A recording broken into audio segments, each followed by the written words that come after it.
Okay, so walaupun saya merupakan seorang bariatric surgeon, saya pun tak boleh lari daripada masalah berat badan ni. Saya pun kadang-kadang akan gemuk sikit, kurus sedikit.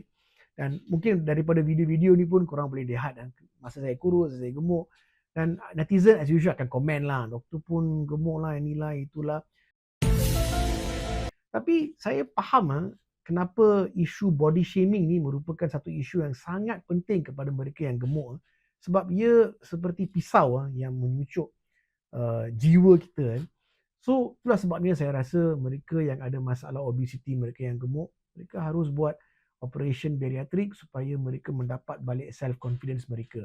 Tetapi jangan hanya buat bariatrik untuk orang lain, buat untuk diri kita sendiri sebenarnya. Dalam hal orang yang kutuk saya tak kisah sebab saya tahu saya akan naik turun dan saya boleh kontrol dengan elok. Especially lepas cuti ni saya nak makan sikit, saya okey.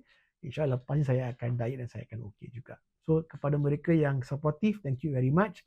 Kepada mereka yang suka kutuk tu, tak apalah nak buat macam mana, macam-macam manusia di dunia.